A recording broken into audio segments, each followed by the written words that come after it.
I think I fell in love with jazz and God around the same time. Around the same time. I was about 5 years old or so, and my dad and my mom used to have date nights to jazz. She had this amazingly gorgeous emerald green dress, kind of off the shoulder, nipped in the waist and full of tulle at the bottom. And he would always wear a black kind of skinny suit, and they would have their friends over and play Dave Brubeck and Earl Grant and Sarah Vaughan, Yusef Lateef. I fell in love with God and jazz around the same time, dancing on my father's feet, listening to music. So how lucky am I to be the pastor and therefore get to invite jazz into the sanctuary? I want to thank Marty for being willing to play with me. Marty is doing some amazing music around the East Village. You want to go to his website and find out all the places he's playing in the city. But he and his band are experimenting with us about how we bring jazz to a sacred space and how the space stays sacred, because jazz is kind of like that, don't you think? It's a great equalizer.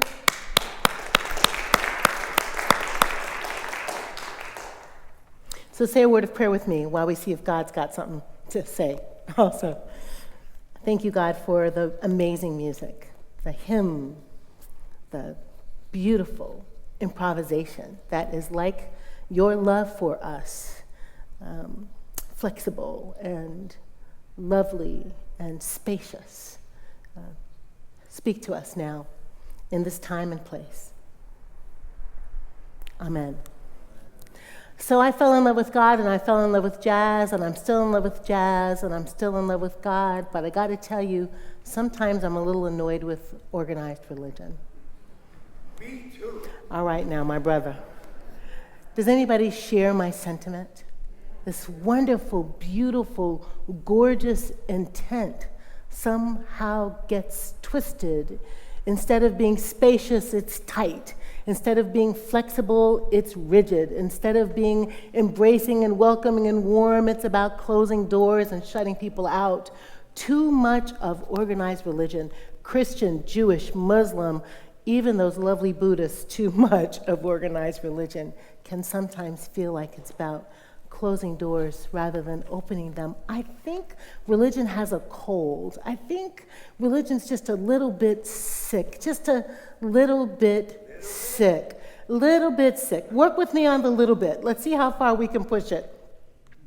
Some of our theology, some of our God talk is diseased, wounding, broken. It causes us to war against one another. It causes us to fight over holy sites, to teach our children and those who don't believe as we do that they're either the enemy to be destroyed or candidates for conversion to our worldview. Diseased religion is used to shame and humiliate gay people. It's used to make poor people feel like if they only prayed a little harder, they'd be wealthy, to make divorced folks feel like they're not welcome, and to make women folk like me feel like they shouldn't talk in church. The Crusades, witch hunts, crosses burned on lawns, human beings hanged from southern trees like strange fruit, plains full of people turned into bombs, the taking of the land by First Nation people, slavery, and the Holocaust. Oh my God, those are just some of the ways that religion has hurt in the name of God. Our religion is a little sick, needs maybe an inoculation. I have this crazy idea that if we would heal diseased theology, if we would examine our deepest, most sacred, held religious convictions and traditions through the lens of love, through the lens of love rather than hatred, through the lens of justice rather than fear, through the lens of peace rather than punishment, wars would end. People, thank you, baby. People would share their resources. Mass shootings might cease. People would be valued, and young children would be cherished. We'd care for our earth with tenderness, Everyone, no matter their gender, sexual orientation, occupation, or racial ethnicity, would be welcome in every religious community in this world. Each person would be valued. Compassion would be like an epidemic. Justice would be the norm, and everyone would have enough. Can you see it? Can you imagine it? To quote John Lennon, imagine it. I'm just crazy enough to believe when communities of faith like ours are cured of diseased religion, when they're radically loving, when they teach the values of kindness and creativity and charity and peace, these values will spread like a virus. It'll go viral. Love will go viral, changing human hearts and societies. You heard the text that Pilar read earlier. The Apostle Paul was writing to a community of believers about curing diseased religion with love, like love was the cure. These guys lived together in a multiracial, multi-ethnic community, not unlike New York, a port town, a hub of activity and art and fashion and philosophy. I think they too had Fashion Week back then. A town with really, really wealthy people, and a town full of slaves, with Greeks and Romans and Jews. A town with many religions to follow, including this new one called Christianity, the way. And in this congregation, they were struggling, actually conflicted, fighting about how to be different inside the congregation than they were out in the street. Out in the street, the rich people got served first. Out in the street, honor meant putting the people with the most on top and the people on the least at the bottom. And here came this dude named Jesus teaching a radical way of loving and being different. It started at the Lord's Supper. Even this holy meal called communion. Those people in that church thought the rich folk ought to get the best pieces of the bread and the first stab at the cup. And it moved to a conversation about spiritual gifts. Here came the power of spirit, and right then and there came divisiveness. Which of the gifts are better? Are the teachers better than the preachers? Are the preachers better than the deacons? Are the people who can sing better than the people who can play the horn? Are the pianists better than the ones who are healers? There's a little conversation about speaking in tongues. We don't talk about that in church these days, but there was a sense that if you had the right dose of spirit, you would speak in unknown languages and you could mystify and baffle all of the people around you. Religiosity became a litmus test for who was in and who was out. It's kind of funny to us today. But think about it. If you're the right kind of Christian, you speak in tongues. Or if you're the right kind of Christian, you fast for 40 days. Or if you're the right kind of faithful person, you give away all of your money. Or if you are just the right kind of faithful person, you might handle snakes. And not be bit. Or maybe you'll lay on a bed of nails and you'll survive it. It makes us giggle, doesn't it? But these were the kinds of tests that happened over time in places of spirit. If you passed the test, you were in, and if you didn't, you were out. We have different kinds of tests today. None of us are expected to handle snakes and survive, but we are testing people about their religiousness. Are you gay? If so, maybe we'll put you out of the church. Make your living as a sex worker? You're not welcome here. Unwed mother, having a baby out of wedlock?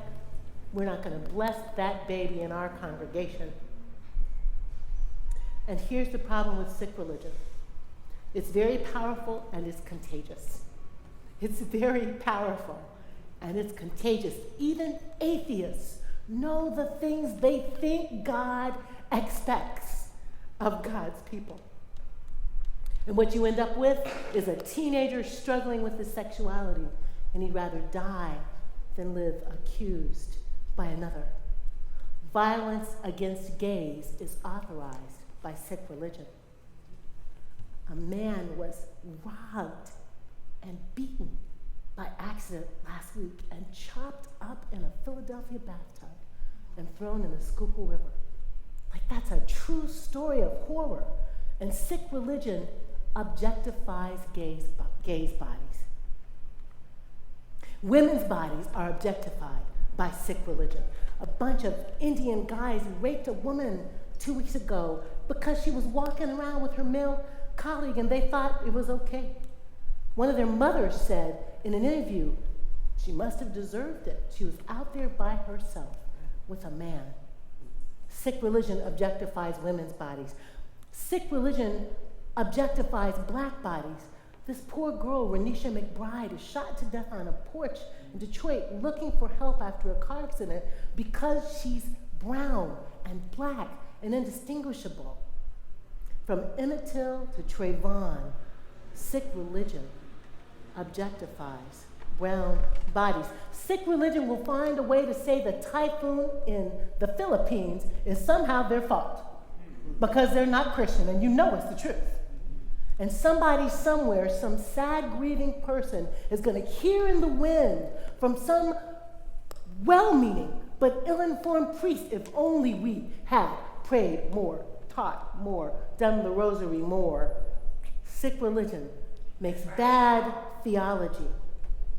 So Paul was writing to clarify what true religion is. I imagine when he wrote, he was thinking about Jesus' explanation about what's important about religion. When asked what's the most important thing about religiosity, Jesus said simply, love God with everything you have and love your neighbor as yourself. Jesus prioritized love over everything. And no matter how we come to this place, whether we come believing that Jesus is a good teacher or the Son of God, love as the most important piece of religion, that's a good thing. Paul said love is patient and kind. It's not envious or boastful. It doesn't insist on its own way. It bears all things, believes all things, hopes all things, endures all things. If diseased religion hurts us and causes us to maim and destroy one another, then I think the cure is religion based on love.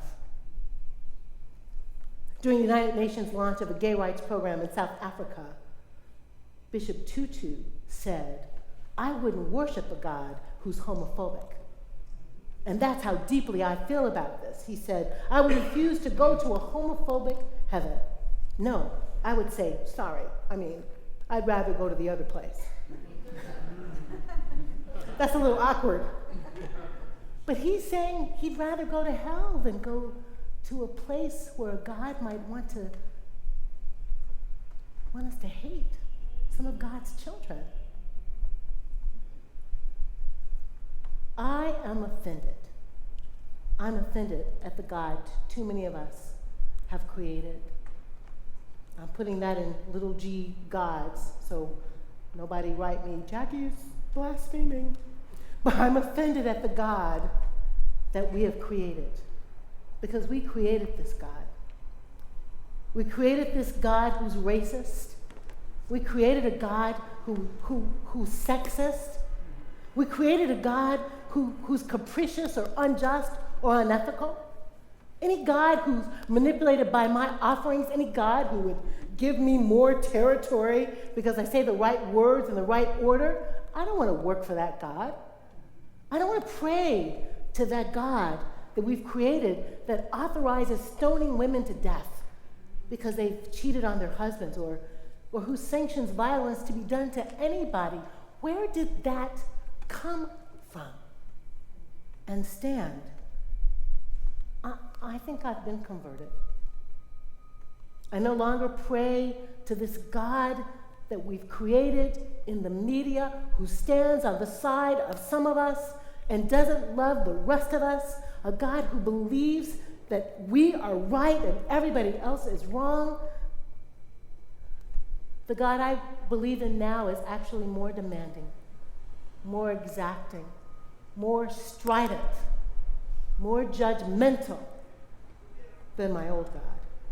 And what that God requires is love. Love that's not a philosophy, love that's not a pattern, love that's not flowery and soft and smells like rose petals, but love that is an action, love that stands up for justice, love that takes a risk, love that gets on the bus, love that goes out and stands on the corner with the signs that says, "This ain't right." Love that loses time at work to protest unjust working patterns for other people. The God I worship now is a grown-up God whose name is love, that demands our highest, best self.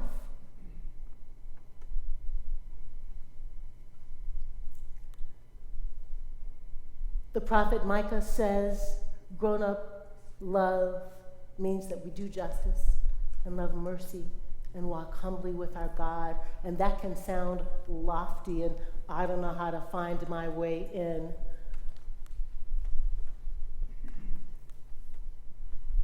Love tweets positive messages.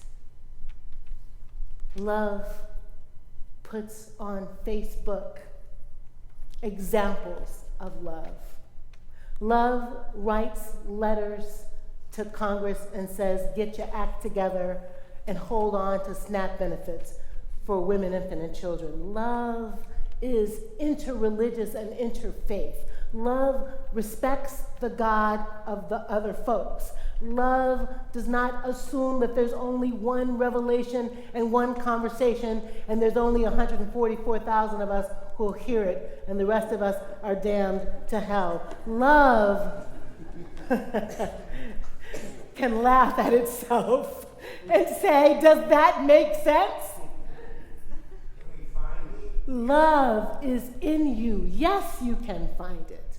Love is in each of us a seed of light.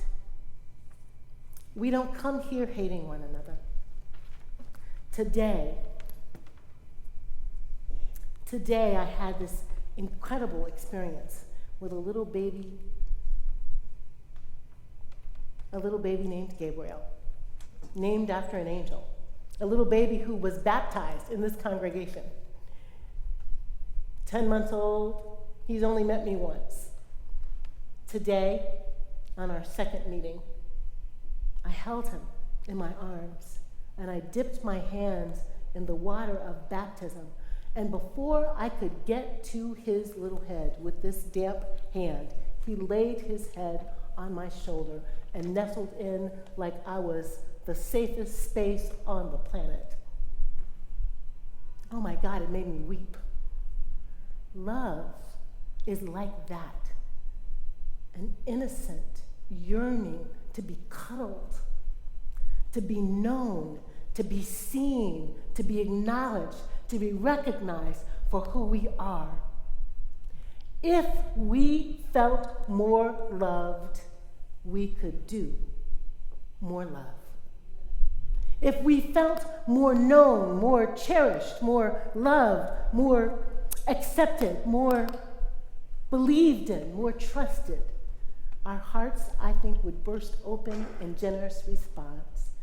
We would put our heads on the shoulders of our Creator and nestle in for a safe place. And then we leave that bosom to go in the world and spread that thing, that power, that joy, that peace. Paul wrote to a congregation wrestling with sick religion. And I say to a room full of people who are lovely, all we need to do this thing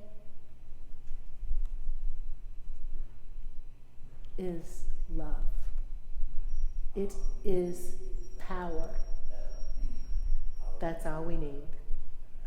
May it be so.